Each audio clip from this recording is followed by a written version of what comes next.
पाठ 2 फूल का मूल्य।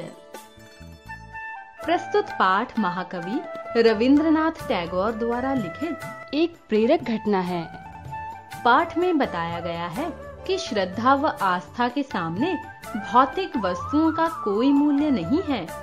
हमें भगवान के प्रति श्रद्धावान होना चाहिए, तब हम सांसारिक आवश्यकताओं व भौतिक वस्तुओं को तुच्छ समझने लगेंगे। शीतकाल के दिन थे। प्रचंड शीत से पुष्प सूख गए थे। वन उपवनों के समस्त वृक्ष शिशु विहीन माता पिता के भांति उदासीन खड़े थे। पर वह सरोवर किसका है? उस सरोवर के ठीक मध्य में एक कमल का फूल प्रफुल्लित हो रहा है। यह तो सुदास माली का सरोवर है। ऐसा मधुर मनोहर फूल तो बसंत काल में भी नहीं मिलता। सुदास का मन आनंद से नाच उठा। विचार आया, राजा जी को आज पुष्प प्रदान करूंगा। पुष्पों के प्रेमी राजा जी आज इस कमल के फूल को पाकर मुंह मांगा मूल्य प्रदान करेंगे। पवन की एक लहर आई। कमल ने भी मानो प्रमुदित होकर एक झूला खाया। ऊपर आकाश में एक कोयल कूक गई। माली ने मन में माना, ये मंगल चिन्ह है। सहस्त्रदल कमल के फूल को लेकर सुदास माली राजमहल के सामने प्रतीक्षित नयनों से खड़ा है। राजा जी को समाचार भिजवाया है। बस थोड़ी ही देर में राजा जी बुलवाएंगे। मन ही मन में मोद मना रहा था। मूल्य का अभिलाषी सुदास बड़े यत्न से फूल की रखवाली में लीन था। पंखुड़ी में से एक भी तुषार कण उसने गिरने नहीं दिया। इसी बीच राजपथ से एक पुरुष उधर आ निकला। कमल के फूल को निहारकर वह पुरुष समीप आया। सुदास से पूछने लगा, फूल बेचना है? राजा जी के चरणों में प्रस्तुत करना चाहता हूँ। सुदास ने संक्षिप्त उत्तर दिया, मुझे तो यह फूल राजाओं के भी राजा जी के श्री चरणों में चढ़ाना है। भगवान तथागत पधारे हैं। बोलो, क्या दाम लोगे? मैं भी आज एक माशा सुवर्ण की आशा रखकर निकला हूँ। मुझे स्वीकार है। इतने में मंगल वाद्य बज उठे। शहनाइयां गूंज उठी।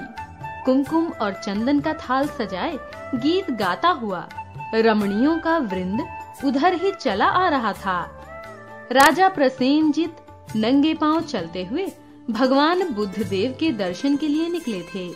नगर के बाह्य प्रांतर में प्रभु गौतम पधारे हुए थे। कमल के फूल को निहारकर राजा जी हर्षित हुए। सोचने लगे, प्रभु के पूजन के लिए आज पुष्प की कमी थी, वह पूरी हो जाएगी। राजा जी ने पूछा, सुदास, फूल का क्या मूल्य लोगे? महाराज, फूल तो इन सज्जन ने ले लिया है। सुदास ने कहा, किस कीमत पर? 1 माशा सुवर्ण पर। मैं 10 माशे देता हूँ। राजा जी को माथा नवाकर वह सज्जन बोल उठा, सुदास, मेरे 20 माशे। राजा जी का चेहरा कुछ उतर गया। इतने में वह सज्जन बोला, महाराज, आप और मैं आज भगवान बुद्ध के दर्शन के लिए निकले हैं। इस पुष्प के लिए आज आप और मैं राजा प्रजा के रूप में नहीं खड़े हैं, 2 भक्तों के रूप में उपस्थित हैं। स्मितपूर्ण वाणी में राजा जी ने कहा, भक्तजन, मैं राजी हूँ। प्रसन्नता पूर्वक मांग प्रस्तुत करो। तुमने 20 माशे कहा है, तो मेरे 40। तो मेरे। भक्त इतना ही बोला था कि सुदास बोल उठा, क्षमा कीजिए राजन, क्षमा करो भक्तजन, मुझे यह कमल का फूल बेचना नहीं है। इतना कहकर माली वहाँ से चलता बना। दोनों भक्त विस्मय भरे नयनों से निहारते रह गए। सुदास माली फूल लेकर नगर के बाहर आया। एकाकी खड़ा हुआ विचारों में खोया था। जिस बुद्ध देव के लिए ये भक्त लोग इतना द्रव्य खर्च करने को तैयार हैं, वह पुरुष कितना धनवान होगा, कितना महामना होगा। उसी के चरणों में यह पुष्प अर्पित कर दूं, तो मुझे न जाने कितना द्रव्य मिलेगा। वट वृक्ष की छाया में पद्मासन लगाए बुद्धदेव विराजमान थे।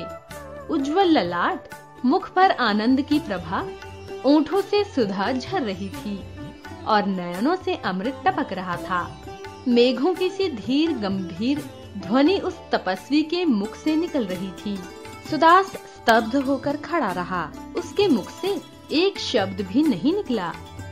वह तो उस साधु को एकटक भाव से निहार रहा था।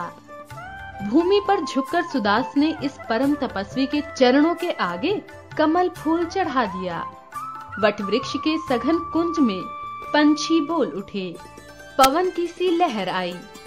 कमल की पंखुड़ियां हिल हिलकर मानो हंस उठी। सुदास के शकुन सफल हो गए।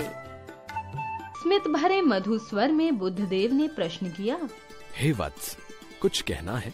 कुछ चाहिए? गदगद स्वर में माली ने कहा, और कुछ भी नहीं, आपकी चरण रज की एकमात्र कणिका,